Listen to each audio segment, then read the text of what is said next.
Assalamualaikum warahmatullahi wabarakatuh. Jadi kami di sini ingin menjelaskan tentang paham kebangsaan, nasionalisme, dan menjaga NKRI. Sebelumnya perkenalkan kami dari kelompok The 1945 yang beranggotakan Brian, Gizara, Jihan, Kalinda, Zra, Muhammad Rizky, dan Nadine dari kelas 10-7.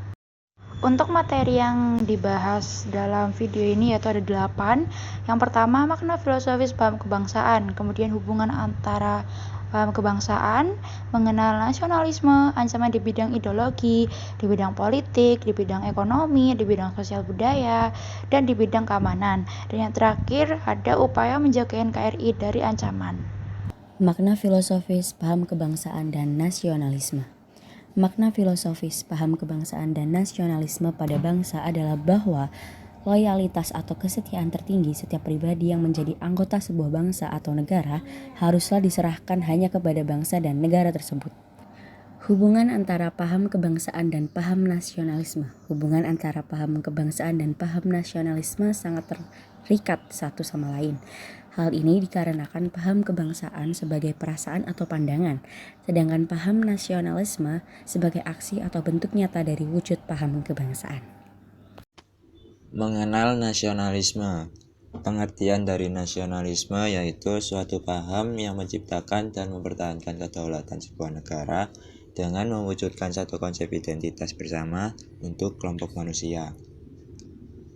Selanjutnya, unsur yang merupakan faktor penting bagi pembentukan nasionalisme ada 3. Yang pertama, persamaan asal keturunan bangsa.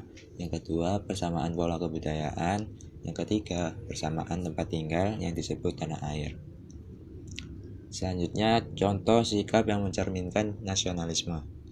Yang pertama, menempatkan kepentingan bangsa di atas kepentingan pribadi. Yang kedua, bangga bertanah air dan berkebangsaan Indonesia. Yang ketiga, menjunjung tinggi persatuan. Selanjutnya, karakteristik nasionalisme. Adanya sebuah kesatuan dan persatuan sebuah bangsa. Yang kedua, adanya sebuah perjuangan. Yang ketiga, lebih mementingkan pikiran sehingga pendidikan berperan penting dalam upaya mencerdaskan kehidupan bangsa.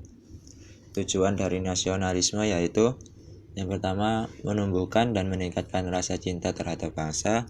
Yang kedua, membangun dan mempererat tali persaudaraan. Yang ketiga, usaha untuk menumbuhkan sebuah semangat untuk rela berkorban.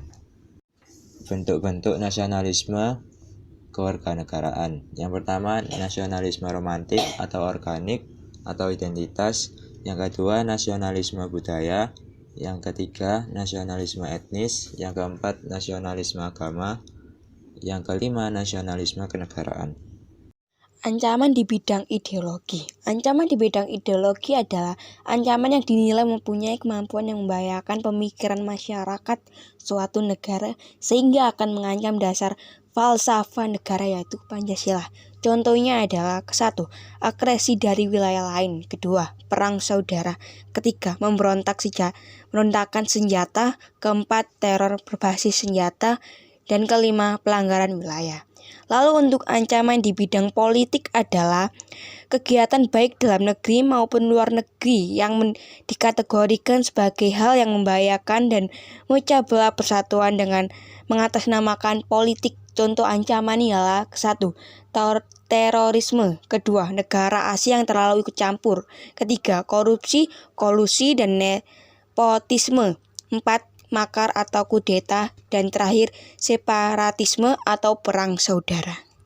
Ancaman di bidang ekonomi adalah setiap usaha atau kegiatan baik itu berasal dari luar maupun dalam yang dinilai membahayakan keamanan finansial serta pertumbuhan ekonomi Indonesia.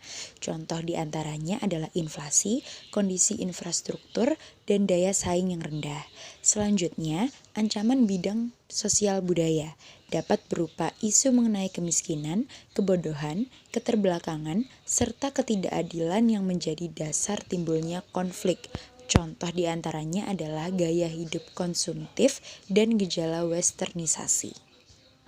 Ancaman di bidang pertahanan keamanan adalah satu ancaman berasal dari dalam maupun luar negeri yang mengganggu kehidupan satu warga negara karena dapat menimbulkan rasa tidak aman bagi warga negara.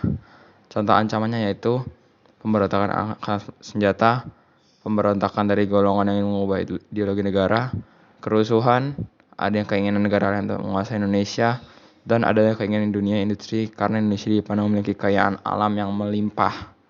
Selanjutnya adalah upaya mencegah NKRI dari berbagai ancaman. Yang pertama adalah memelihara kerjasama antar warga masyarakat.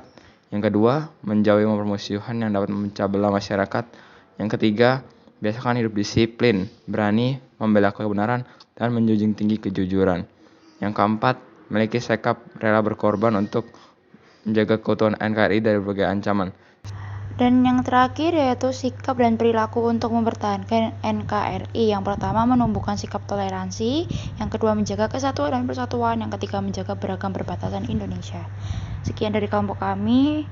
Jika ada yang ditanyakan, bisa ditanyakan di dalam kolom komentar. Wassalamualaikum warahmatullahi wabarakatuh.